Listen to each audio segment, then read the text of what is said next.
제목을 다 같이 한번 읽어볼까요? 시작. 교회와 국가의 분리에 대한 오해와 난제. 이게 뭐냐면 우리는 계속 뭘 배웠습니까? 국가와 교회가 분리되어 있어야 된다. 그것은 분리되어야지 그게 서로 관여하면 부패가 생기고 문제가 생긴다. 그렇지만 더 엄밀히 말하면 정치와 교회는 분리될 수 있습니까? 없습니까? 정치와 교회는 분리될 수 없다. 근데 국가와 교회는 분리되어야만 한다. 그러니까 국가 권력에 우리가 손을 대서는 안 된다는 거죠. 우리가 영향을 미쳐서는 안 된다는 거죠. 그래서 국가는 국가 권력으로 인정해주고 또 뭡니까? 교회는 교회의 독립성을 인정받아야 된다는 거예요. 하나님 앞에서. 그러면 우리가 우리 교회의 자치성을 인정받으려면 국가로부터 독립해야 된다는 겁니다. 뭡니까? 상호 뭡니까? 더 쉽게 말하면 이권을 뭘 하나 더 줄까? 이권을 기대하지 말라는 겁니다. 만약에 새로운 국가 권력을 탄생하는데 우리가 투표를 해서 이 권력을 만들었어도 더 쉽게 말해볼게요. 내한테 콩고물이 떨어지겠지. 그거 기대하지 말라는 겁니다. 국가는 국가 일을 하고 교회는 교회 일을 할 수 있도록. 그럼 이게 분리되어야 한다는데 정말 국가와 교회가 정확하게 분리될 수 있을까? 그 분리에 대해서 오해하는 일도 생기고 난제, 어려운 문제도 생긴다 이 말입니다. 근데 그게 오해와 난제라는 겁니다. 착각할 수도 있고 그 문제를 해결하기에 어려울 수도 있다는 거예요. 그러니까 분리해야 된다는 건 원칙이 있는데 완전하게 분리하는 데는 어려움도 있다 이겁니다. 자, 그래서 방과후 1번 읽어볼까요? 시작. 유기체적 관련을 가진 현대 사회 안에서 국가와 종교의 분리가 어디까지 가능할 수 있는가 이렇게 질문하는 겁니다. 그래서 유기체적 관련을 가진 현대 사회, 이 유기체라는 건 뭐냐면 유기체와 비교되는 게 뭐냐면 구조체입니다. 유기체와 비교되는 게 뭐라고요? 구조체. 유기체와 비교되는 게 뭐라고요? 구조체. 그 유기체는 뭐냐면 우리 교회 안의 공동체도 그 유기체라고 얘기합니다. 더 쉽게 말하면 유기체는 뭐냐면 사람 몸입니다. 몸. 사람 몸은 뭡니까? 팔 따로 있고 다리 따로 있고 머리 다 따로 있죠. 따로 있는데 이게 뭡니까? 떨어져 나가면 어떻게 됩니까? 죽게 되죠. 그래서 손발이 떨어져 나가면 손발의 기능을 못하고 손발이 죽을 뿐 아니라 이게 어떻게 됩니까? 이 제대로 처치가 되지 못하면 치료가 되지 못하면 심장까지 못 치고 다 죽는 거죠. 이게 유기체라고요. 이게 그 쉽게 갈아 끼울 수 없는 거라고요. 이게 다 같이 연결되어 있는 생명체이기 때문에. 근데 구조체는 뭐냐면 기계 같은 겁니다. 기계. 더 쉽게 한번 뭘 얘기해볼까요? 시계. 예, 바늘로 돌아가는 시계. 그래가지고 아침에 떨리고 시계가 안 가노 하고 우리 제일 먼저 의심할 수 있는 건 뭡니까? 손목시 시계가 안 간다. 뭐가 안 돼서 그럴까요? 약이 다 됐어. 그럼 약을 어떻게 하면 됩니까? 약을 새로 갈아 끼우면 시계는 웬만하면 어떻게 합니까? 돌아가죠. 그러면 다 다른 약은 어떻게 하면 됩니까? 버리면 되죠. 여기에 구조체라는 거예요. 안 되면 새 거 넣으면 되는 거예요. 그러니까 시계 부속 중에서도 뭐가 제대로 안 돌아가잖아요. 그러면 기술자한테 가서 다른 부속으로 끼워 넣으면 돌아갑니까? 안 돌아갑니까? 돌아가죠. 또 안 돌아간다 해서 넣으면 또 돌아가지. 기술자가 새로 갈아 끼워 넣는데 돌아가죠. 그렇게 되면 그럼 이전에 안 돌아가는 부속이나 배터리는 어떻게 하면 됩니까? 버리고 새 걸로 넣으면 되죠. 이게 구조체라고요. 그런데 사람 몸이 아이고 내 요즘 뭡니까? 네, 요즘 이 위장이 좀 안 좋은 것 같은데 소화도 잘 안 되고 막 배가 뻥뻥하고 이래 안 됐다 그럼 막 빼놓고 새 거 갈아 끼우려고 빼놔면 어떻게 됩니까? 죽지요. 그게 뭡니까? 유기체라고 유기체.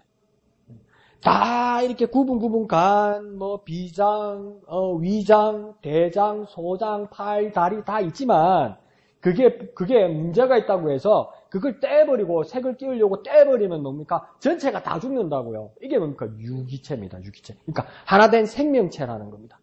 그래서 국가와 교회라는 것도 어떻게 보면 기계 같은 구조체가 아니고 유기체 같은데 나는 성도잖아요. 교회 안에 성도잖아요. 나 하나님 자녀잖아요. 근데 주민등록번호 보면 누가 주민등록번호를 준 겁니까? 대한민국 나라에서 지정해 준 거죠. 그러면 나는 대한민국 국민이면서 하나님의 자녀이죠. 믿으시면 아멘 합시다. 나 한 사람이잖아. 근데 난 대한민국 국민도 되고 또 뭐가 됩니까? 하나님의 자녀도 되잖아요. 그러니까 이걸 완전히 어떻게 뗄까?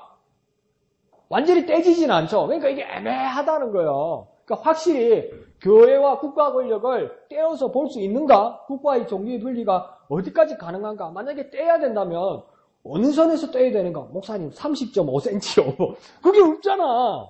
그죠? 이건 왜 그렇습니까? 구조체가 아니고, 기 같은 구조체가 아니고 뭡니까? 유기체니까, 한 덩어리 생명체니까, 이게 가능하냐? 이렇게 물어보는 겁니다. 그래서 정말 밀착되어 있다는 것은 사실이라는 겁니다. 그런데 여기서 우리가 기억해야 될 건 뭐냐면 어느 부분을 떼야 될지 분리해야 될지 모를지라도 이것만 기억하고 있으면 됩니다. 기능적 분리는 꼭 있어야 된다. 그러면 뭐만 쓰면 되냐면 기능적 분리. 뭐라고요? 기능적 분리. 그 옆에다 쓰세요.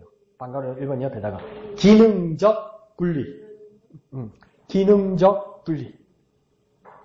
기능적 분리. 그러니까 앞에 말했듯이 우리가 유기체니까 옆에다 쓰면 된다고. 방가로 1번 옆에다가. 금방 읽었죠? 지지민 주사님 금방 읽은 거 있죠? 네, 그 옆에다가 그냥 한글로 쓰라고. 빈칸은 없으니까. 그죠? 기능적 분리. 그러니까 이거 보세요. 유기체니까. 근데 유기체면서도 내 몸이 유기체고 생명체이면서도 귀 따로 있고 코 따로 있고 입 따로 있고 팔, 다리 다 따로 있다는 거예요. 그러니까 손이 해야 될 일이 있고 내 코가 해야 될 일이 다 따로 있다고요. 그러니까 그런데 이걸 떼버리거나 이걸 떼버리면 생명이 위독해진다고요. 그렇지만 그렇다고 코가 손 일을 대신할 수는 없다는 거예요. 그러니까 각각 기능이 있다고요. 각각 기능이 있다고요. 각각 기능이 있다고요. 각각 기능이 있다고요. 이 기능들이 있다는 것. 그러니까 국가의 일과 교회의 일이 역할이 다 따로 있다는 것은 생각하고 있으라는 겁니다. 생각하고. 그러니까 국가는 국가의 일을, 교회는 교회의 일을 분명히 분리되는 것이 있다는 것을 인지하고 있으라는 겁니다. 근데 그 범위가 사람마다 조금씩 달라질 수는 있어요. 의견이 조금 다를 수는 있어요. 그렇지만 우리가 잊어버리지 말아야 될 본질적인 건 뭐냐면 각각의 기능이 있기 때문에 무엇입니까? 분리되어야 돼. 기능적 분리가 있어야 된다. 그러니까 코는 무슨 기능입니까? 숨쉬고 또 냄새 맡는 거. 손은 뭡니까? 만지고 잡는 거. 그죠? 다리는 뭡니까? 걷는 거. 각자의 기능이 있잖아요. 이걸 뭡니까? 기능적 분리라고요. 다리는 다리의 일을, 손은 손의 일을, 뭡니까? 코는 코의 일을. 그렇지만 이거 떼면 어떡합니까? 큰일 난다고. 큰일 난다고. 오늘 교회에서 팔이 할 일이 끝나고 떼놓고 가면 뭡니까? 큰일 난다고. 떼놔야지 않고, 뭘로 떼고 이러면서 도라이버가 돌린다. 안 되는데, 막 싱그럽히면 큰일 난다고. 교회를 못 온다고. 그죠? 뗄 수는 없는 거라고요. 그렇지만 하는 일은 다 따로라고. 코의 일을, 손의 일을, 다리 일. 그 이야기입니다. 그래서 뭐만 기억하면 됩니까? 기능적 분리. 기능적 분리. 그게 성경이 기본적으로 깔고 있는 이야기입니다. 기능적 분리. 그 이야기입니다. 자, 그 다음 97페이지로 넘어가면 방가로 2번이 나오죠. 97페이지 방가로 2번 시작. 교회와 국가의 분리의 원칙은 그리스도인들의 정치, 사회적 책임을 나태하게 하지 않는가. 이거 뭐 어려운 말인데 그냥 쉽게 생각하면요. 교회의 기능이 따로 있고 국가의 기능이 따로 있다면서요. 목사님 간섭하면 안 되고 이권을 서로 요구하면 안 된다면서요. 그렇게 이야기하다 보면 분리해야 된다는 건 확실히 아는데 그러다 보니까 나는 교인이고 나는 그리스도인이고 나는 하나님의 자녀이기 때문에 나는 정치하는 사람이 아니고 나는 국가 권력자가 아니기 때문에 여기까지는 좋은데 뭡니까? 그래서 나는 관심이 없다. 나라 일에 관심이 없다. 그래서 뭔 걸 하든 난 모르겠다. 이렇게 하는 게 대해서 나태하게 되는 것은 아닌가. 그러니까 관심이 없어지는 건 아닌가.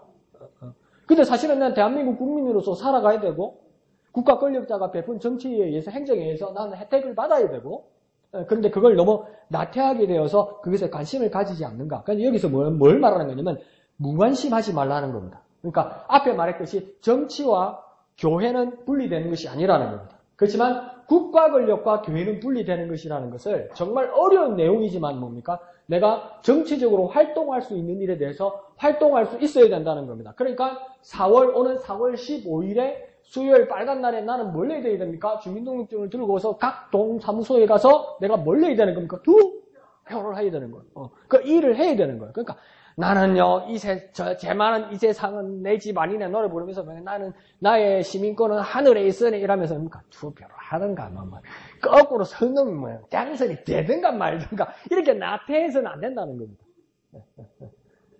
정답은 없지만 하나님이 내게 주신 깨달음과 가치에 의해서 그래서 여러분의 깨달음과 여러분이 가진 신념에 의해서 여기 안에서 같은 지역구 안에서 누구는 1번을 찍을 수 있고 누구는 2번을 찍을 수도 있어요. 그런데 만약에 여러분이 1번을 찍었는데 만약에 2번이 당선됐다. 그럼 여러분 투표 잘못한 겁니까?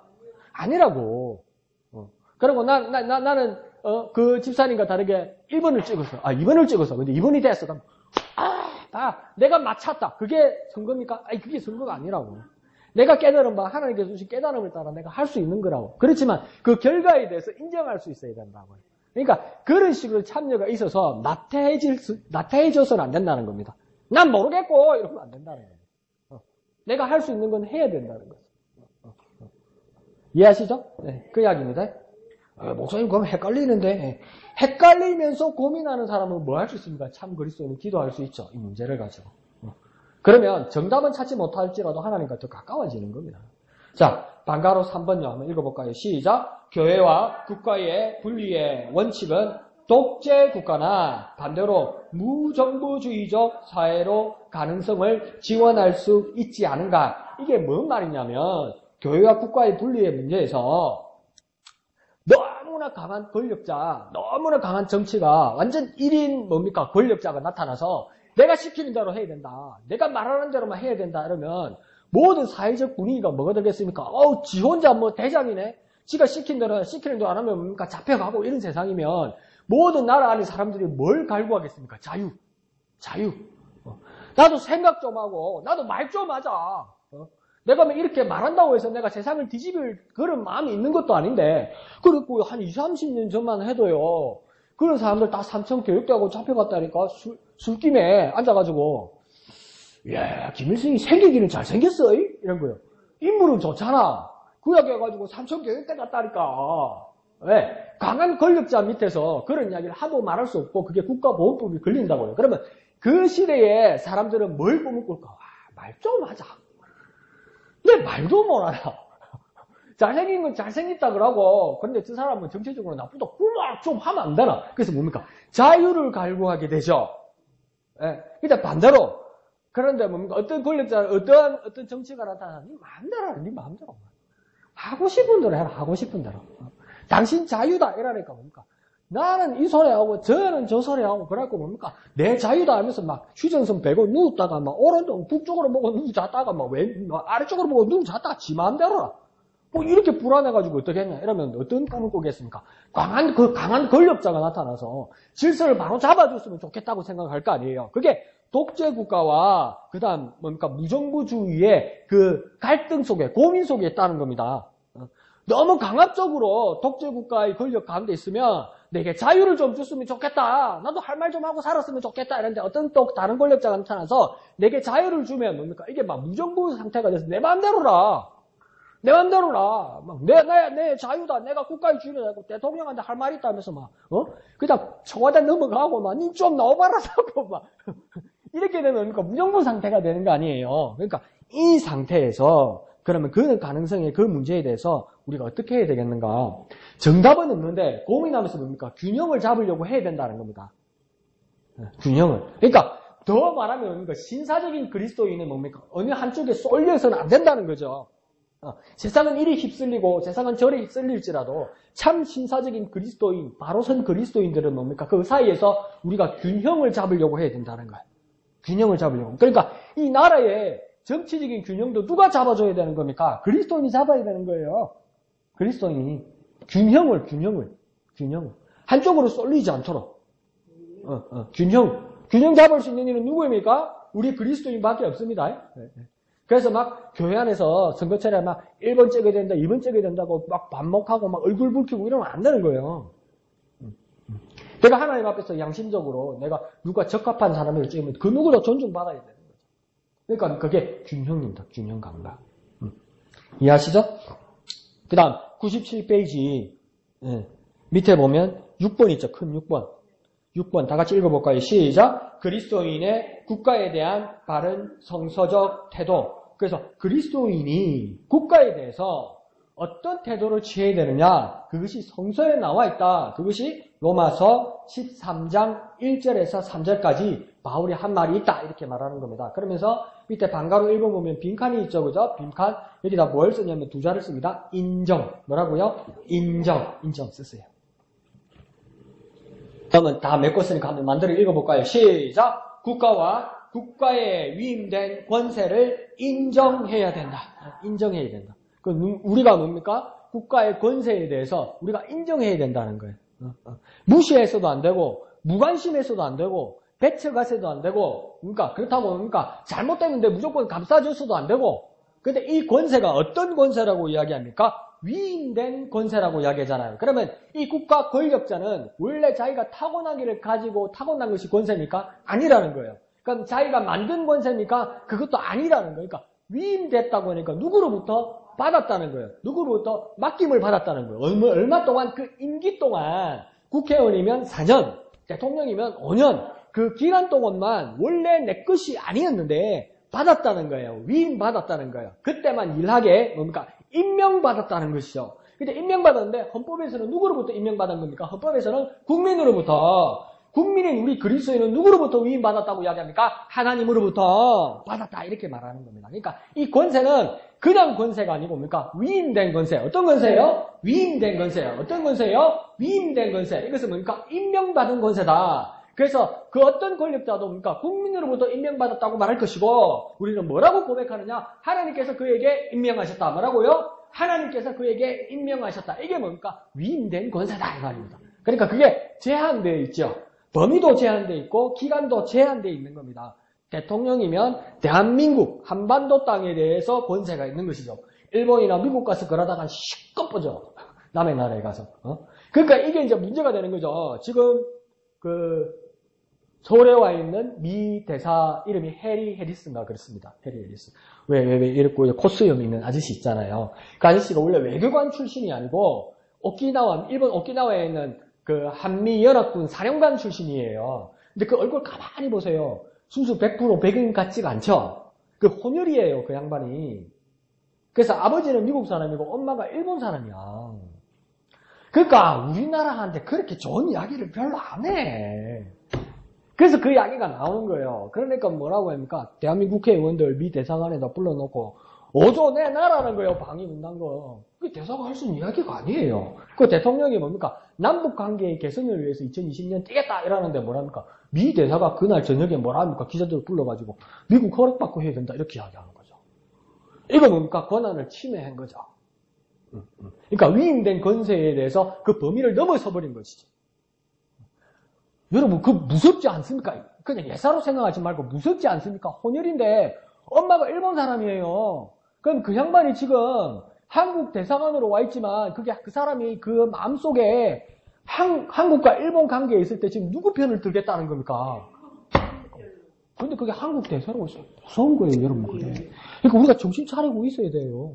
저 사람이 무슨 말을 하는지. 그러니까 지금 뭡니까? 일제시대 조선 총독부의 총독처럼 조선 총독이 고종 황제에게 뭡니까? 명령하는 것처럼 그런 상황이 돼버린 거죠. 그러니까 이게 뭡니까? 그 자기가 있는 그 권세가 누구로부터 위임받았다는 것을 망각하는 것이죠. 그래 돼서는 안 된다는 겁니다. 위임된 권세는 하나님으로부터 왔다는 것을 인정해야 된다. 그래서 그 밑에 그 다음 본문이 있죠. 그죠? 로마서 13장 1절에서 3절 있죠? 본문을 다 같이 읽습니다. 시작! 각 사람은 위에 있는 권세들에게 복종하라.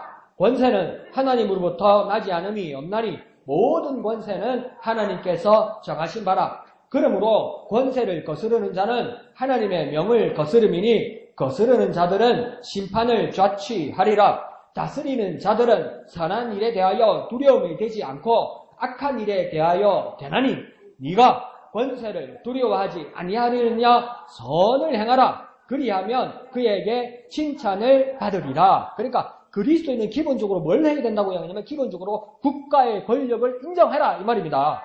그러니까 우리가 국가 권력을 지지하고 인정해 줄 수 있다는 겁니다. 근데 그게 커넥션을 가지고 우리가 어떤 이권을 가지려고 하는 것이 아니라 우리는 기본적으로 그리스도인이고 모든 권세가 하나님으로부터 나온 것이라고 믿기 때문에 그 선출된 모든 사람에 대해서 하나님께서 명령하신 것을 따르는 우리이기 때문에 그 권력자들을 우리는 기본적으로 어떻게 합니까? 존중한다는 겁니다. 인정한다는 겁니다. 그래서 더 심지어 바울은 뭐라고 이야기하냐면 복종하라고 이야기하는 겁니다. 사람 자체로 보면 우리는 복종할 이유가 없어요. 뭐 사람 위에 사람 있고 뭐 사람 밑에 사람 있나 똑같은 사람이야 민주사회에서. 그렇지만 그 사람이 그 자리에 앉을 수 있는 것은 자기는 선거로 됐다고 이야기하고 자기는 자기 노력으로 됐다고 생각할 것이고 어떤 사람은 자기 재수로 되었다고 이야기해서 요행을 자기 것이라고 말하겠지만 그리스도의 눈으로 그 자리를 보면 뭐가 뻔하게 보인다는 거예요. 뭐가 뭡니까? 누가 그 자리에 앉혔다는 겁니까? 하나님이 앉혔다는 거 우리 눈에는 보인다는 거예요. 믿으시면 아멘 합시다. 그러니까 모든 권력자의 자리에 누가 앉혔는 것을 그리스도인은 눈에 보여야 돼요. 그 사람은 별로 마음에 안 드는데 그걸 앉히신 하나님이 보여. 그런데 뭡니까? 그 권력자, 난 너 마음에 안 들어. 너 내려와 이 자식아. 이러면 뭡니까? 세워놓은 하나님이 얼마나 무관해. 그 앉혀준 하나님이 얼마나 무관해. 그 임명장 준 하나님이 얼마나 무한해. 그러니까 하나님한테 그러지 말라고. 그 이야기입니다. 그 이야기입니다.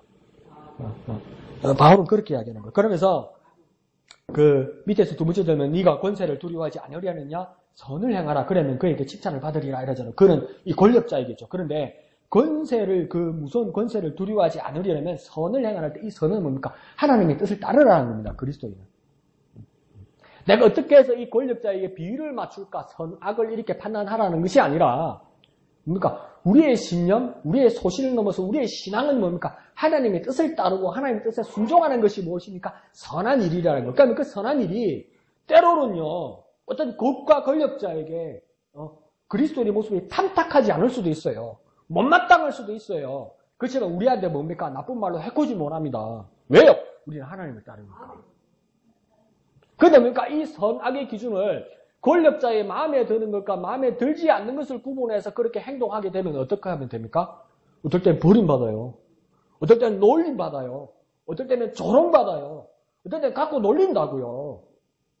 그러니까 그 선의 기준이 어디로부터 서 있어야 됩니까? 하나님으로부터 서 있어야 되는 거예요. 내가 당신의 권력을 인정하는 것도 하나님이 세웠기 때문이고 내가 선을 행하는 이유도 당신들에게 아부하려고 하는 것이 아니라 하나님이 베푸신 그 기준을 따라 내 신앙으로 걸어가기를 원하면 뭡니까? 마음에 들지 않는 부분이 국가 권력자에게 있어도 우리에게 함부로 하지 못한다는 겁니다.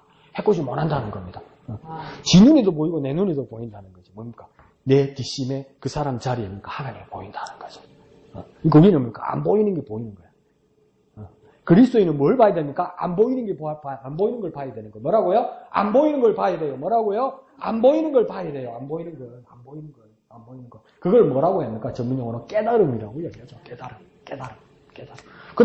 그랬잖아요. 엄마 먹지 마라 그랬는데, 오면 막 주둥이에 응? 엄마 저녁 먹을 때까지 군것질을 하지 마라 했는데, 엄마가 막 저 장롱 속에 넣어놓은 거, 이불 속에 있는 거 파헤쳐가지고 막 까베기 도나스 먹고 이런 거죠. 니 몸은 안 먹는다, 안 먹는데, 아무것도 안 먹는데, 막 주디에 막 설탕이 묻어가지고 아무것도 안 먹는데. 엄마는 뭡니까? 애가 도너츠를 먹는 걸 안 봤지만 뭡니까? 입에 설탕이 묻은 걸 보고 얘는 도너츠를 먹었네. 엄마 말 안 들었네. 엄마가 분명히 파가잖아요. 그리스도인에게도 그 모습을 보고 눈에 보이지 않는 것을 깨달을 때 남들이 보지 못하는 걸 보게 된다고요. 그러니까 남들이 보지 못하는 가장 근본적인 건 누굴 봐야 되는 겁니까? 하나님을 봐야 된다. 그때 국가 권력자의 모든 행동에 대해서 우리 취할 행동에 대해서 그 기준이 확 서는 거지. 이해하시죠? 자, 그러면서 방과후 2번요. 다 같이 읽어볼까요? 시작! 그리스도인은 국가의 좋은 국민과 시민이 되어야 한다. 좋은 국민이 되어야 되고 좋은 시민이 되어야 된다. 누구가요? 그리스도인. 우리 그리스도인이. 자, 그럼 한번 물어봅시다. 국민은 뭐고 시민은 뭡니까? 한국 진짜 시민은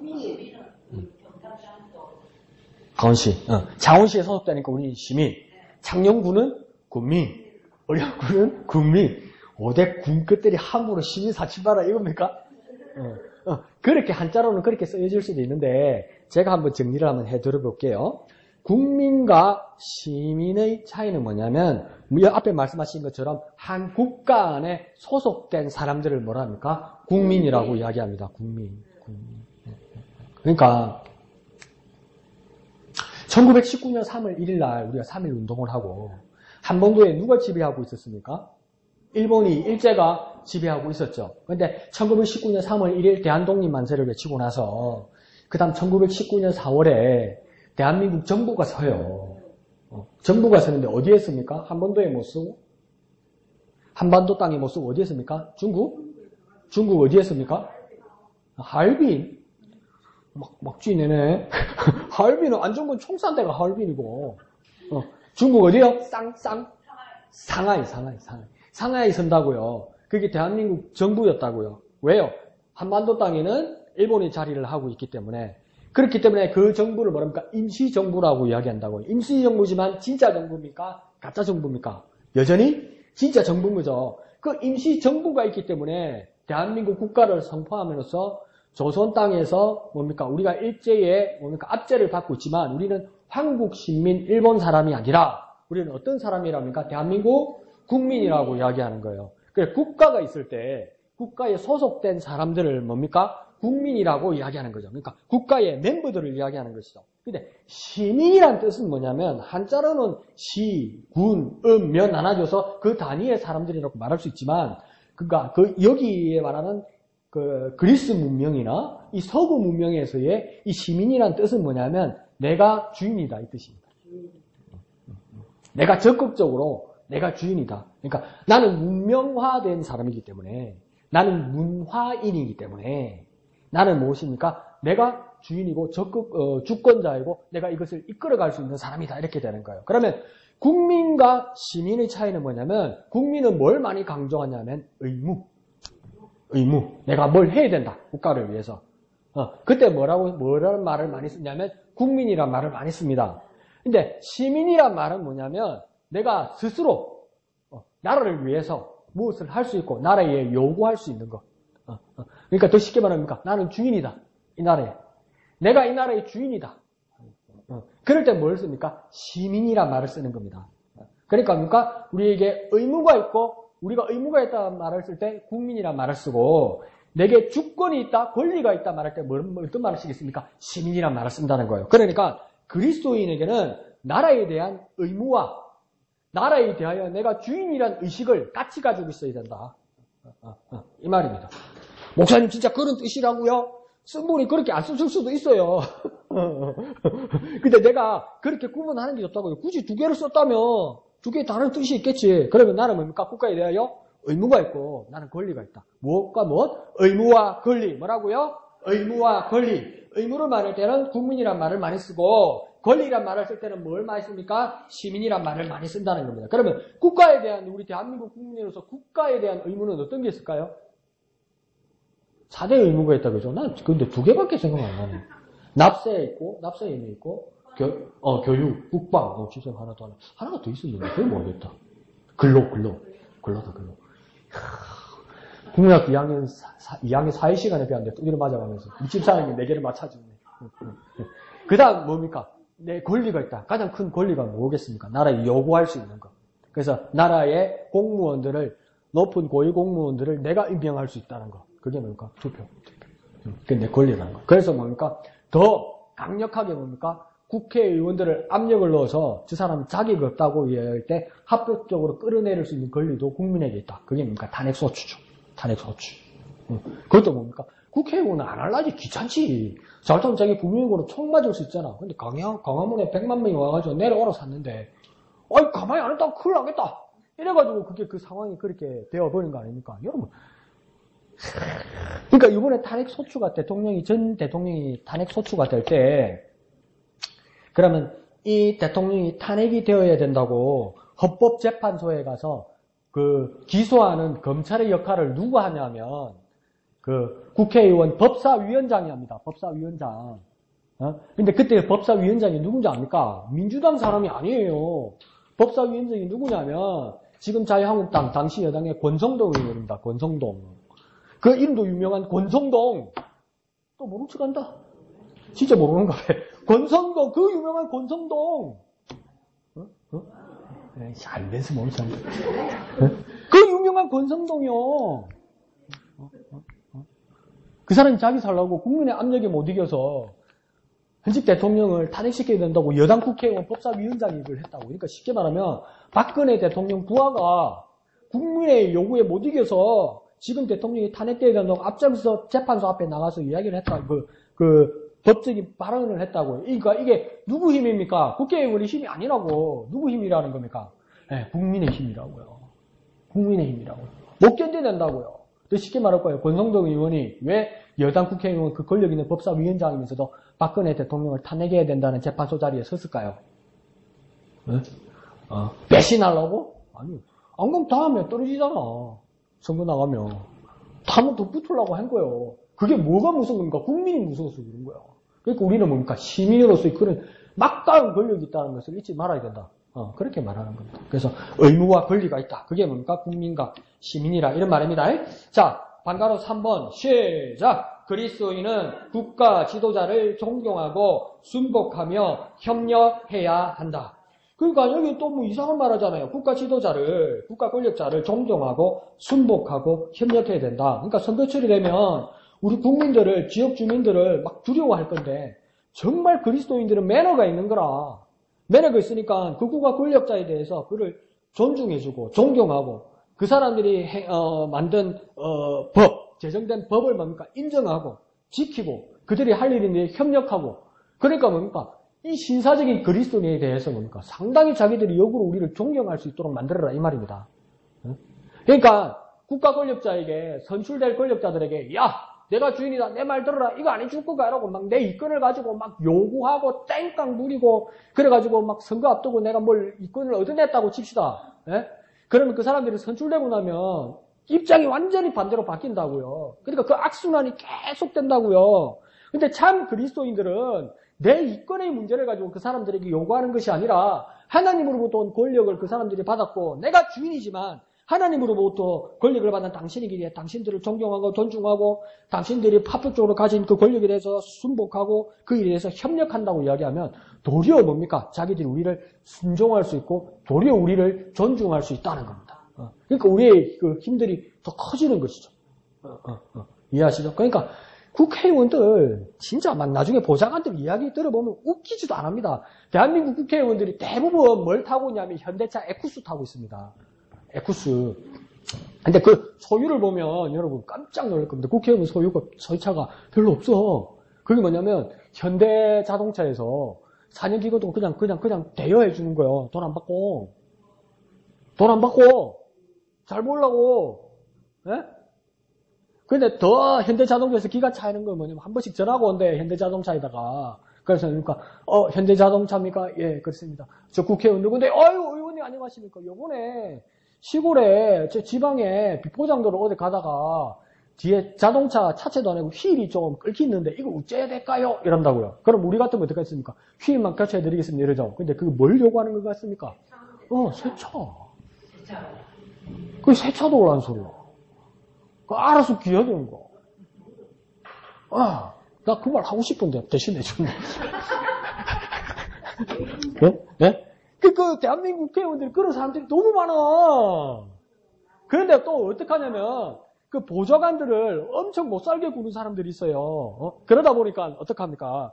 한 번은 얼마나 못 살게 구는지 운전하는 분이 태워가지고 운전을 하고 가고 있는데 그러니까 상석은 뭡니까? 뒤에 오른쪽이잖아요. 그죠? 뒤에 오른쪽. 그러니까 그 뒷동생에서 운전수 보고 막 욕을 하면서 이 자식 저 자식 이러는 거예요. 근데 왜 참습니다. 왜 참습니까? 내 밭동 떨어지면 마누라 밭동 떨어지고 마누라 밭동에 새끼 밭동 떨어지고 새끼 밭동 떨어지고 우리 밑에 밭 다 떨어지고 그럼 우리 뒷밭에 다 그 나라의 가장들의 그 고충 아닙니까? 참다 안 되겠는 거라. 운전한 보좌관이 어쩌냐면 한강 있죠 한강. 다리 한가운데가 다 차 세워가지고 차끼 뽑아가지고 한강에다 던지고 가버렸어. 얼마나 화가 났는지. 에레이 이러면서 던지고 가버린 거예요. 근데 진짜 우리의 참 그리스도인들은 우리가 하나님 앞에서 권력을 가지고 있다는 것을 알면서도 그들을 순복하고 그들을 존중해주고 그들을 위해서 애써주고 그들을 인정해줘서 그들에게 요구하는 것이 없을 때 그들이 우리를 두려워할 수 있다는 겁니다. 우리 아버지도 찍어주고 우리 엄마도 꼬셔가지고 당신 찍으라 그러는데 뭐 하나 주세요 이러면 사람이 비루해지는 거예요. 그리스도인들은 그러지 말자는 겁니다. 이해하시죠? 자, 그 다음 98페이지 가면 방가로 4번 있죠. 4번에는 빈칸 있죠. 뭘 쓰면 되냐면 기도. 뭐라 쓴다고요? 기도. 네. 썼습니까? 다 같이 한번 읽어볼까요? 시작. 그리스도인은 국가 지도자를 위해 기도해야 된다. 기도해야 된다. 이게 중요합니다. 이게 첫 번째 조건은 뭐냐면 기도 안 하면 손부터 내밀러 갑니다. 하나님이 안 보이니까 내 건 내가 챙겨야 된다고 생각하는 거예요. 내 밥그릇은 내가 챙겨야 되는 거예요. 바보같이 뒷짐지으면 있으면 안 되고. 그런데 진짜 내게 중요한 것이 있으면 우리는 뭐합니까? 기도하는 거예요. 그러면 첫 번째는 뭐냐면 하나님께 우리가 필요한 것을 구하는 것이고 두 번째는 뭡니까? 세상 권력과 타협하지 않을 수 있는 방법입니까? 이게 기도라. 이게 통로이면서 이게 딱 차단할 수 있는 장벽이 될 수 있는 거예요. 권력의 커넥션으로부터는 차단할 수 있고 도움을 하나님으로 구할 수 있는 방법이 뭡니까? 이게 기도라, 기도. 그래서 디모데전서 2장 1절에서 2절까지 여러분 잘 알지만 제가 한번 더 읽어드리면 그러므로 내가 첫째로 권하노니 모든 사람을 위하여 간구와 기도와 도고와 감사를 하되. 이거 여러분 많이 들었죠, 그죠? 간구와 기도와 도고와 감사를 하라 이러는데 여기 보면 계속 읽어보면 누구를 위해서 하라고 되어 있냐면 임금들과 높은 지위에 있는 모든 사람을 위하여 하라 이렇게 되어 있어요. 사실은 네 자신이나 어떤 누구를 위해서 할 때 간구와 기도와 도고와 감사를 하라고 되어 있는 것이 아니고 원래 뜻은 뭐냐면 그 뒤에 임금들과 높은 지위에 있는 사람, 모든 사람을 위해서 간구와 기도와 도구와 감사를 하라고 되어 있는 거예요. 그러니까 철저하게 선을 그어놓은 거죠. 간구는 무엇입니까? 여러분 잘 아는 것처럼 간절히 구하는 겁니다. 기도는 무엇이겠습니까? 비슷한 모양 같지만 뭡니까? 하나님 앞에 아뢰고 또 하나님의 음성을 듣고 서로 대화하는 것이 또 뭡니까? 기도가 되는 겁니다. 도고라는 것을 뭐라고 생각할 수 있냐면 요즘 우리가 쓰는 말로는 중보라고 생각하면 됩니다. 뭐라고요? 중보라는 말을 디모데전서에서 뭐라고 썼다고요? 도고. 근데 중보라는 말을 그래서 아주 보수적인 장로교회 합동 대한예수교 장로회 합동에서는 그 중보 기도를 못하게 합니다. 그러니까 중보 기도를 못하게 하는 것이 아니라 중보 기도라는 말을 못 쓰게 하는 거예요. 왜 중보 기도라는 말을 못 쓰게 하냐면 성경에 중보라는 일을 해당되는 분은 딱 두 분밖에 없습니다. 첫 번째는 뭡니까? 예수 그리스도. 그 다음 두 번째는 누구입니까? 성령 하나님. 그러니까 하나님과 우리 사이를 중재해 줄 때 그분들을 중보한다고 이야기하는 거예요. 그래서 그러니까 또 다른 보혜사, 예수님이 또 다른 보혜사 이럴 때 뭡니까? 그게 성령이었다고. 그러니까 중보하는 일은 두 분밖에 없다고 그렇게 이제 철저하게 보는 거죠. 중보는 누구입니까? 예수님과 성령 하나님밖에 없다고요. 그러면 우리가 남들을 위해서 기도할 때 뭐라고 써야 되느냐? 역할과 뜻은 비슷하지만 성경에 있는 대로 하면 도구한다고 얘기하자 이렇게 이야기하는 거죠. 근데 우리는요 그냥 다 쓰세요. 빵이나 떡이나 뭐 역전이나 역앞이나 뭐 콩밥이나 팥밥이나 비슷하지 뭐. 팥밥 싫어하는 사람이 콩밥은 좋아하겠어? 뭐 다 알지 뭐. 우측이나 오른쪽이나 뭐 좌측이나 왼쪽이나 뭐 저자나 이자나 뭐. 그러니까 그래 이해는 하고 있으라는 거예요. 자, 그 다음 방가로 5번요. 방가로 5번에는 뭘 쓰냐면 의무. 뭐라고요? 의무 있습니다. 시작. 그리스도인은 특히 납세의 의무를 다해야 한다. 납세는 뭔지 알겠죠? 그죠? 세금. 그래서 예수님도 그렇게 바리새인들이 질문에 그렇게 대답하죠. 가이사의 것은 가이사에게, 하나님의 것은 하나님에게 하라. 그렇게 이야기하죠.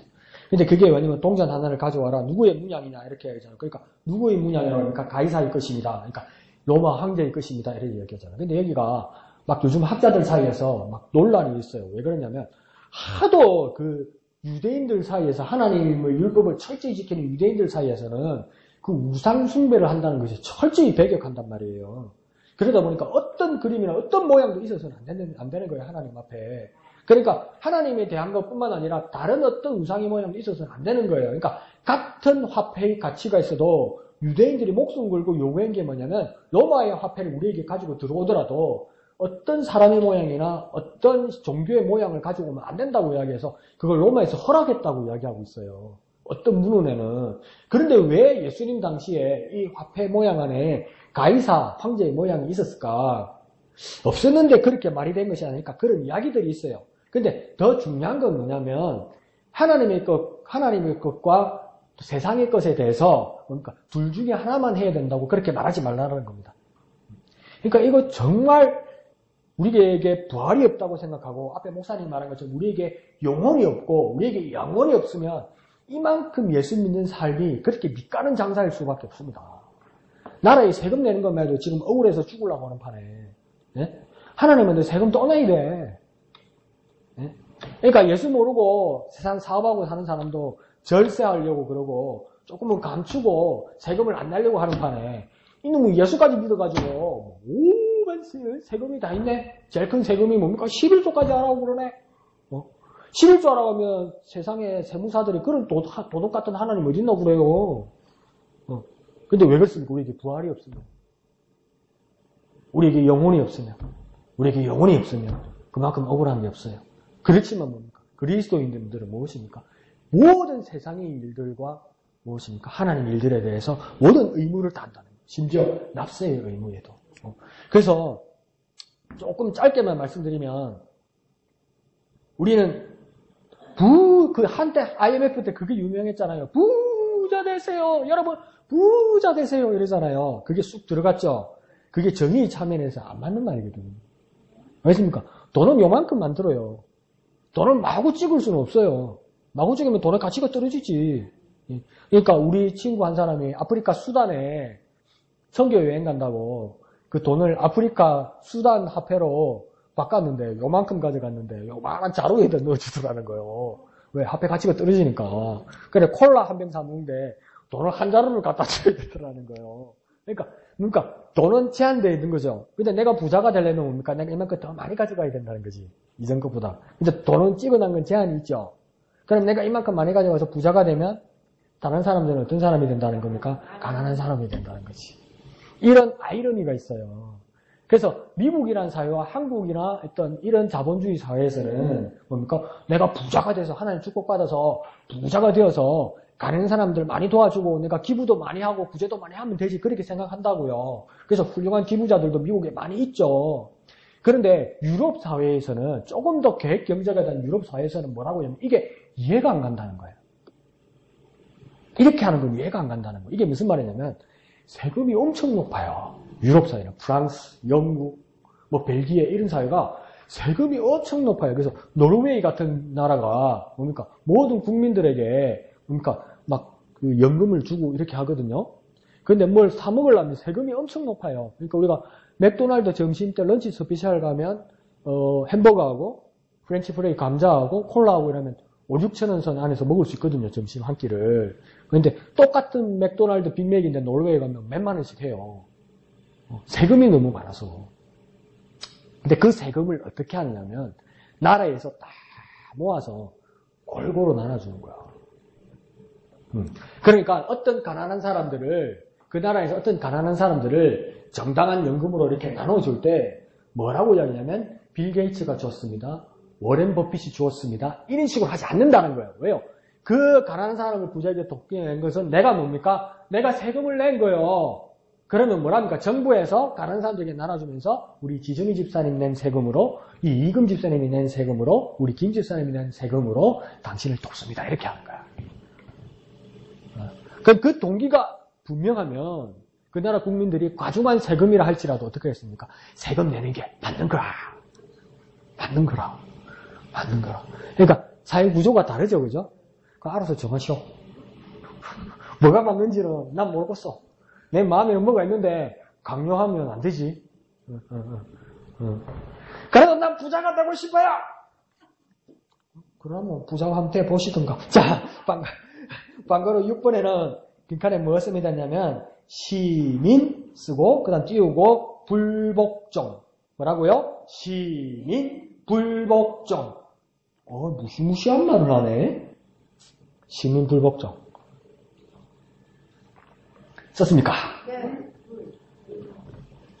다 같이 읽습니다. 시작. 그리스도인은 불의한 국가 권력 행사에 대하여 시민 불복종의 권리와 예언적 책임을 행사할 수 있다. 가로 안에요. 권력자가 명백하게 선의 도구가 아닌 악의 도구가 될 경우에 한정한다. 그러니까 시민 불복종하고 그 밑에 줄은 안 꺼져 있지만 밑에 예언적 책임, 이게 그리스도인에게 두 가지가 있다는 겁니다. 첫 번째는요, 시민 불복종. 두 번째는요, 예언적 책임. 첫 번째는요, 시민 불복종. 두 번째는요, 예언적 책임. 시민 불복종은 뭡니까? 불의한 권력에 대해서, 불법적인 것에 대해서 우리가 무조건 복종하는 것이 아니라 뭡니까? 불복종하고 한가할 수 있는 권리가 우리에게 있다. 그 다음 두 번째는 뭡니까? 예언적 책임이라는 건 뭡니까? 바른 길을 제시할 수 있어야 된다. 그리스도인이면 어떻게 살아야 된다. 권력자가 어떻게 해야 된다. 그 길을 제시할 수 있는 사람이 되어야 된다. 그게 뭡니까? 예언적 책임이라는 거예요. 우리가 예언자로서 선포할 수 있는 사람이 되어야 된다는 겁니다. 좀 무시무시하죠, 그죠? 그래서 그런데 뭡니까? 원칙적으로는 모든 권력자에게 오늘 로마서 13장 1절에서 읽었던 것처럼 복종하고 순종해야 되는데 어떤 문제가 생길 때 이런 일이 생기냐면 선을 행하고 악을 징벌해야 될 국가 권력이 반대로 악을 행하고 선한 자를 핍박할 때 어떻게 해야 됩니까? 우리가 불복종할 수 있어야 된다.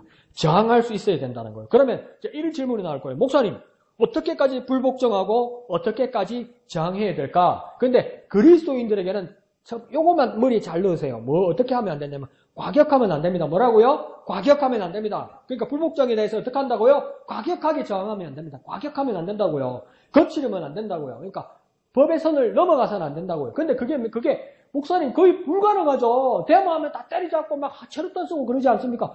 그런데 그게 놀라운 게 뭡니까? 전 세계 역사에서 영국의 명예혁명이라는 건 피 없이 이루어진 혁명이지만 그 권력이 총칼이 무서워서 미리 왕이 손들어 버린 것 뿐이고 정말 명예롭게 혁명을 이룬 것은 뭡니까? 광화문의 촛불혁명밖에 없어요. 전 세계에.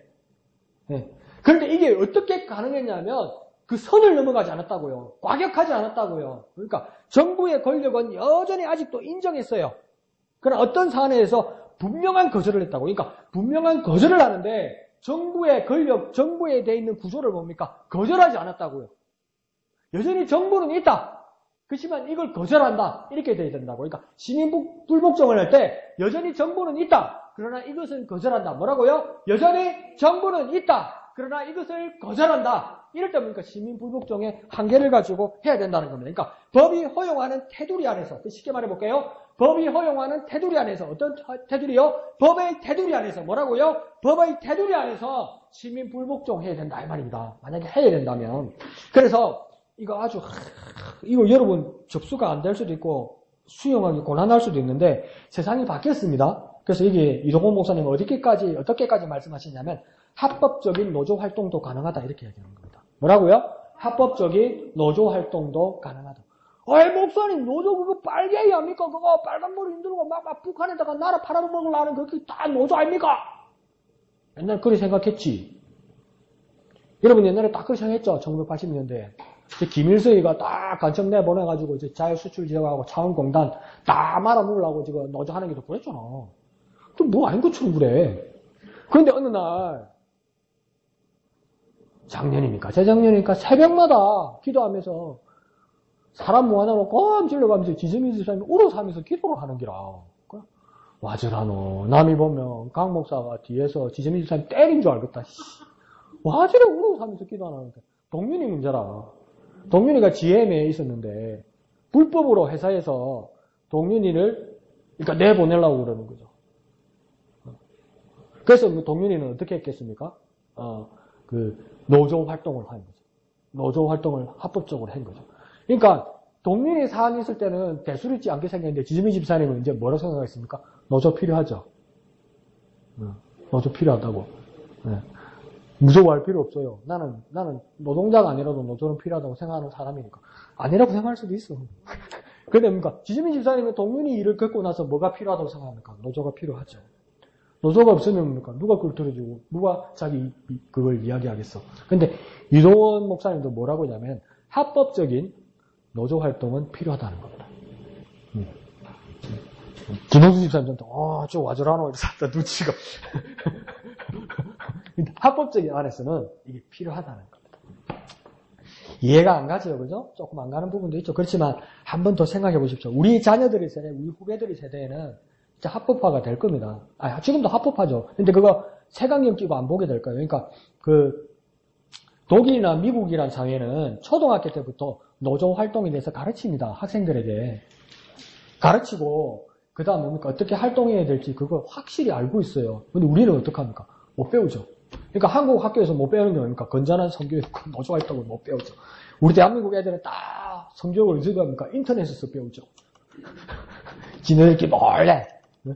노조는 어떡합니까? 저희끼리 싸우다가 배우죠. 근데 사실은 우리 학교에서 다 배우는 거지. 이상한데, 목사님. 자, 그러면 이게 어떤 일이 있었냐면, 독일의 히틀러가 나치당이 집권을 했을 때, 웬만한 독일 교회들이 히틀러의 편을 들었습니다. 우리나라 일제시대하고 똑같죠. 대한민국의 웬만한 조선교회가 일본 일제의 편을 들었듯이. 근데 그 중에 고백교회라는 교회들이 히틀러에게 동조할 수 없다고 그러면서 가장 적극적인 사람 중에 한 사람이 누가 있었냐면 본 페퍼라고 있었어요. 누구라고요? 본 페퍼라는 독일의 목사님이 있었어요. 근데 정강훈 목사가 그랬죠. 존 해퍼라고 그랬죠. 존 해퍼 아닙니다. 본 해퍼입니다. 좀 책을 제대로 읽어요. 존 해퍼가 어디 있어? 본 해퍼라니까. 본 해퍼예요. 본 해퍼가 뭐라고 했냐면 나중에 어떤 계획까지 했냐면 목사임에도 불구하고 히틀러 암살 계획을 했어요. 너무 지나친 거 아니에요. 그죠? 근데 본 해퍼가 나중에 뭐라고 이야기했냐면 가만히 생각해봐라. 버스 안에 사람이 가득 차 있는데 운전사가 정신이 이상한 사람이어서 미치광이어서 막 역주행을 하면서 차를 들이박으로 간다. 그럼 그 운전사가 어떻게 해야 되겠느냐는 거예요. 끌어내려야 되지 않겠느냐. 그러니까 이 독일이라는 사회에 지금 미친 운전사가 누구냐? 히틀러다. 그래 히틀러를 끌어내야지. 이제 그 이야기를 한 거죠. 근데 그 구체적인 계획이 뭐냐면 암살 계획을 한 거예요. 히틀러를. 죽여야 된다. 이렇게 생각해요. 근데 그러니까 불운하게도 그 계획이 들켰죠. 들켜서 본해퍼가 사형을 당합니다. 먼저. 사형을 당하는데 근데 이렇게 어떤 분들은 이게 맞는 말이라 생각하고 어떤 분들은 너무 극단적이다 이렇게 말하기도 하죠. 여러분 생각은 어떻게 생각하세요? 본해퍼가 옳은 것 같아요? 본해퍼가 좀 지나친 것 같아요? 여러분 생각 답 말고 어때요? 마음에 생각했는데 목사님이 잘못만 했다가 큰일 날 것 같아? 아니, 난 답이 없어. 여러분 생각이 있을 수 있어. 어느 선인지는 모르지만, 그러니까 적극적인 무엇이 있어야 된다. 그래서 합법적인 테두리 안에서 할 것인지, 아니면 더 적극적으로 해야 될지, 그건 저와 여러분이 더 기도하면서 생각해 보아야 된다. 그러나 근본적으로는 뭐냐면 합법적인 테두리 안에서 건전한 시민운동, 개혁운동까지는 열심히 해야 된다는 겁니다. 우리는 뭘 생각합니까? 합법적인 테두리. 뭐라고요? 합법적인 테두리. 뭐라고요? 합법적인 테두리. 법 안에서. 우리가 저항할 수 있어야 된다. 그래서 그 예언적 책임, 그러니까 시민 불복종과 예언적 책임이라고 그랬잖아요. 그죠? 예언적 책임은 뭐냐면 앞으로 저 국회의원이 잘못하는데 대통령이 잘못하는데 앞으로 하나님 내한테 보여주는데 잘못됐기야. 저 며칠 있다가 저 큰 사고 났기야. 며칠 있다가 저 김정은한테 나라 다 팔아먹을 거야. 이번 달 안에. 그런 예언적인 이야기 말고 뭡니까? 하나님 이미 주신 말씀에 대해서 이렇게 살아가야 됩니다. 당당하게 말할 수 있는 그리스도인, 이게 예언적 책임입니다. 그러니까 예언자, 이 시대의 진정한 예언자는 뭡니까? 하나님의 말씀을 전하는 자. 뭐라고요? 하나님의 말씀을 전하는 자. 저와 여러분이 주신 하나님의 말씀을 잡고 그것을 전할 수 있으면 여러분이 예언적 책임을 하고 있다 이 말입니다. 그러니까 옛날 구약시대에도 다윗시대에 그 참 예언자가 누가 있었습니까? 나단 선지자가 있었죠. 그리고 히스기야 시대에 누가 있었습니까? 이사야가 있었던 거예요.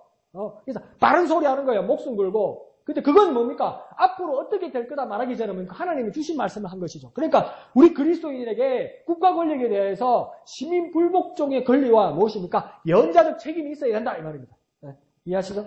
그 다음 7번이죠. 마지막 7번이죠. 다 같이 요거 답 써야 되는구나. 복음화. 뭐라고요? 복음화. 내가 발음이 안 좋죠, 그죠?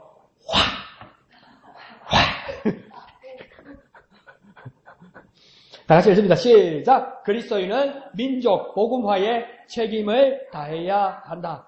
그래서 뭘 반대를 하되 국교화는 반대하되 뭘 해야 된다고요? 민족 복음화는 꼭 해야 된다. 우리나라가 기독교 국가가 되게 하여 주시고 그렇게 기도할 수는 없어도 하나님 우리나라가 민족 복음화가 되기 위해서 내가 복음 전할 수 있는 사람 되게 하여 주시옵소서. 그렇게 전할 수 있어야 된다. 그러니까 복음이 있으면 정말 건전하다는 거예요. 진짜 복음이면 꼼수가 없다는 거예요. 진짜 복음이면 그러니까 나쁜 계획을 하지 않는다는 거예요. 그러니까 진짜 민족 복음을 해서 우리가 일한다면 이 대한민국 사회에게도 도덕적 갱신이 일어나고 사회적 변화가 일어나고 국가 번영에 축복을 주는 뭡니까? 민족 복음을 위해서 일해야 된다는 거예요. 저거 죽어야 돼. 저거 끌어내려야 돼. 저거 담 넘어가서 어떻게 하라도 해야 돼. 이게 무슨 민족 복음하고 무슨 상관이 있습니까? 진짜 민족 복음을 해서 일을 한다면 이 나라에도 도덕적 갱신이 일어나야 된다고요. 막 도덕적인 사람이 돼야 된다고요. 진짜 예수 믿는 사람인데 도덕을 떠나서 복음을 전할 수 있습니까? 어떻게 그 건전한 사회로 변화를 주도할 수 있지 않겠습니까? 진짜 민족 복음하면? 그렇게 되면 온 사회가 그러니까 건전해지고 도덕적이면 국가 번영과 축복이 어떻게 오지 않겠냐는 거예요. 옛날 할아버지들 그랬잖아요. 웃는 얼굴에 침 못 뱉는다면서. 성실한 장사한테 아무도 못 이긴다면서. 그게 민족 복음화 안에 같이 들어있다는 것입니다. 그래서 민족 복음화가 된다면 이 민족 복음화의 발판으로 우리는 뭘 할 수 있다는 겁니까? 세계 복음화. 뭐라고요? 세계 복음화. 민족 복음화가 시작되면 어디로 향해 나아간다고요? 세계 복음화. 민족 복음화가 시작되면 어디로 나아간다고요? 세계 복음화. 그 일에 쓰임받는 저와 여러분이 되어야 하겠습니다. 자, 그러면서 죄송합니다. 오늘은 여러분의 마음이 불편한 문구들이 몇 개 있는데 그냥 안 받아들여도 괜찮습니다. 근데 아까 뭐 노조활동 그거하고 도대체 네 진짜 이야기를 해야 돼. 그게 뭐냐면 내가 지어내거나 어떤 가격한 분이 아니고 그 세계의 복음, 그러니까 세계 복음주의, 복음주의의 큰 선생들의 계보를 보면 최근 근대사회로서 보면 뭐냐면 첫 번째는 영국의 마틴 로이드 존스, 그 다음 두 번째가 존 스토트. 존 스토트는 좀 들어봤죠, 그죠? 존 스토트. 세 번째가 뭐냐면 알리스토 맥그라스 이렇게 됩니다. 그래서 이분들이 다 영국에 있는 성공의 목사님들입니다. 그래서 두 분은 돌아가셨죠. 마틴 로이드 존스하고 그 다음 존 스토트. 존 스토트는 최근에 돌아가셨습니다. 그 다음 지금 옥스포드 신학부 교수인 알리스토 맥그라스 이 세 분인데 마틴 로이드 존스의 책은 아직도 그 설교나 그 책은 아직도 남아서 엄청나게 존경받죠. 그러니까 뭡니까? 또 쉽게 말하면 대한민국 사회가 웃기지만 좌파, 우파 이렇게 말하면 마틴 로이드 존스는 우파입니다. 우파. 여러분이 좋아하는 우파입니다. 우파. 좌파입니다. 좌파입니다. 근데 우파인데 이분이 이 목사님이 한때 이런 말을 하셨어요. 교회의 예언적 외침은 꼭 필요하지만 복음의 외침보다 그 목소리가 더 커져서는 안 된다. 그러니까 예언적 외침과 복음의 외침이 둘이 있으면 예언적 외침이 우선이냐 복음적 외침이 우선이냐 이럴 때 복음적 외침이 우선이라는 거예요. 예언적 외침과 복음적 외침 둘 사이에 뭐가 우선이라고요? 복음적 외침. 복음 증거하는 것이 우선이라고요. 그러면서 뭐라고 이야기했냐면 심지어 크리스천들이 공산주의의 공격을 너무나 지나치게 전문적으로 하는 데는 열심을 내지 말아야 된다. 이 말하면 광화문에 잡혀 끌려갈 건데. 한 번 더 읽어볼게요. 심지어 크리스천들이 공산주의의 공격을, 공산주의를 향한 공격을 너무 지나치게 전문적으로 하는데 열심을 내지 말아야 된다. 이 말은 뭡니까? 지나치게 반공, 멸공해서 공산주의를 때리잡으면 안 된다. 이렇게 말하는 거예요. 어이, 목사님, 그게 뭔 말이요? 말 안 되죠, 김웅순 집사님. 공산주의는 때리잡아야 되잖아. 공산주의 되면 강 목사하고 우리 목사님 먼저 목 날라갈 건데. 우리 그렇게 배웠잖아.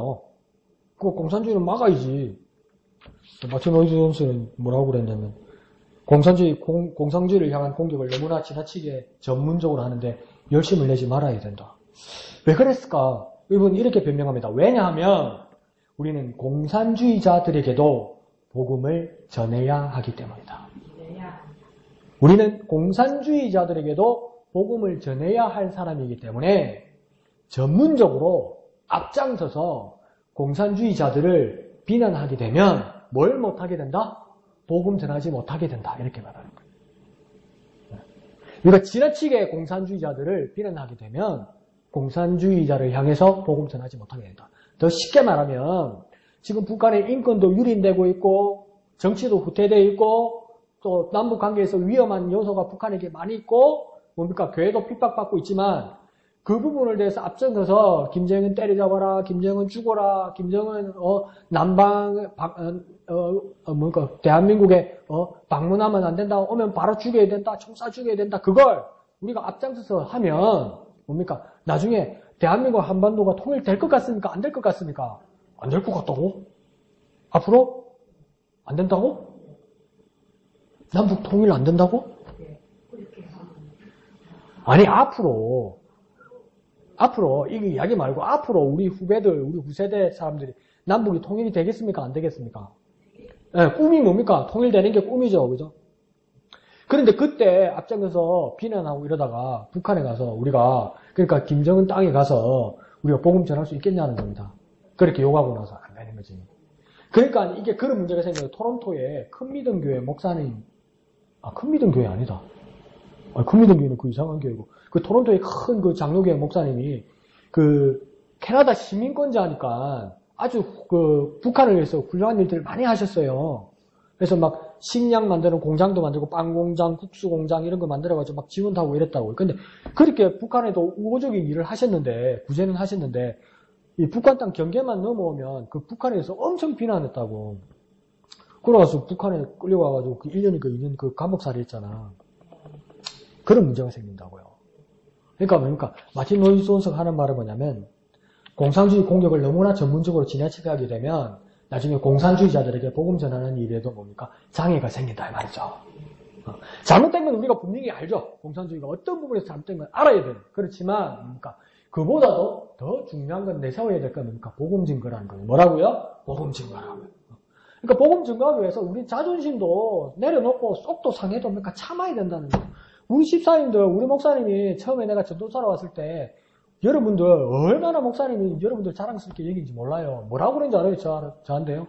이분들 바깥 세상 나가거나 다른 교회 가면 다 한가득 할 사람이고 벌써 권사되고 벌써 장로 될 사람들이라고 우리 목사님 여러분들 뭐 다 그랬어요. 근데 왜 여기 와서 이렇게 고생하시고 여기 와서 새파랗게 막 조카뻘 되고 아들뻘 되는 건데 목사님 자꾸 이랍니까? 복음 때문에 그런 거 아닙니까? 복음 때문에.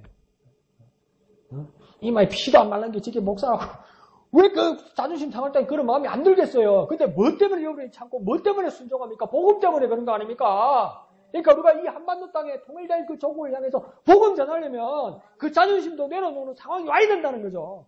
그러니까 먼저 중요한 게 뭡니까? 민족 복음화라는 거예요. 민족 복음을 위해서는 이 일도 감내해야 된다는 거죠. 한 사람만 아멘하네. 자, 밑에 결론 다 같이 읽읍시다. 시작. 교회와 국가는 둘 다 하나님으로 말미암아 제정되었으며 하나님께 책임을 지게 된다. 이들은 각기 다른 특징을 갖고 있다. 따라서 각기 하나님께서 부여한 목적을 가지고 있으면서도 어느 것도 상대방의 권리를 침해할 수가 없다. 교회와 국가는 서로 분리되어 있지만 동시에 함께 하나님 아래 있으므로 상호 적절한 관계를 유지해야 한다. 아멘. 그래서 뭡니까? 국가와 교회가 따로 나눠져 있지만 서로 적은 아니라는 거예요. 왜요? 하나님께서 국가에게도 권력을 주셨고 하나님께서 교회에도 뭡니까? 그 권리를 주셨다는 겁니다. 다 하나님이 주셨다는 겁니다. 그런데 뭡니까? 우리끼리 사바 그거 하지 말라는 거예요. 사바 일제시대 때 지사님 사죠. 사바가 뭡니까? 사바 일본말로 사바가 고등어입니다. 고등어. 그런데 왜 사바가 나오냐면 뭡니까? 우리 아들 잘 봐주이소, 우리 마누라 잘 봐주이소, 우리 남편 잘 봐주이소. 일제시대 때 총독한데, 순사한데, 뇌물 주는데 뭡니까? 암놈이 있어. 고등, 엮어가지고 주면서 사바, 이게 된 거예요. 그러니까 그게 합법입니까? 불법입니까? 불법이죠. 그러니까 교회와 국가 사이에 사바 하지 말라고! 다 건전하기 위해서 하나님께서 주신 권력으로 인정만 하라고. 그래서 기능적 분리로 우리의 할 일과 국가의 할 일을 확실히 하라 이렇게 말하는 겁니다. 그래서 그 말씀을 따라 우리는 뭘 하면 됩니까? 민족 복음화를 위해서, 세계 복음화를 위해서 쓰임받는 저와 여러분 되시기를 부탁드립니다. 다 같이 찬송하신 후에 기도하겠습니다.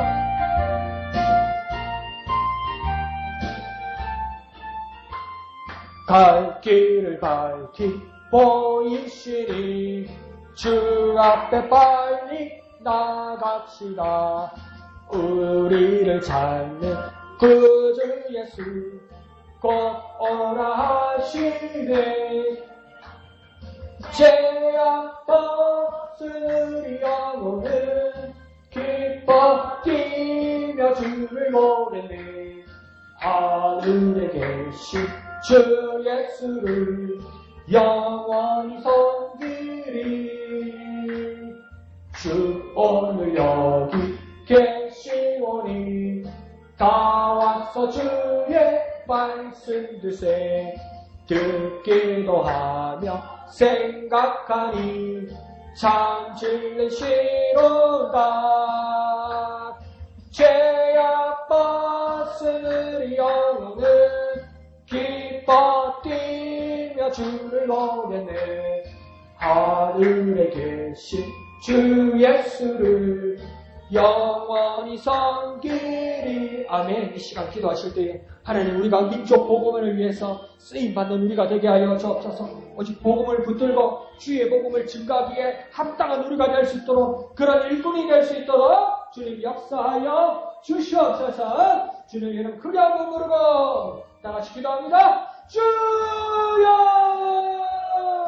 주님 민족 복음화를 위해서 쓰임받는 우리가 되게 하여 주옵소서. 국가의 권력을 의지하지 않고 오직 민족 복음화를 위해서 주님을 의지하며 복음 증가하는 우리가 될 수 있도록 도와주옵소서. 주님께 주신 능력으로 주님께서 주신 능력으로 복음 전하는 우리들이 될 수 있도록 주님 역사하여 주시옵소서. 주님 친히 우리 가운데 역사하여 주옵소서. 쓰임받는 우리가 되게 주님 역사하여 주시옵소서. 주여 역사하여 주옵소서.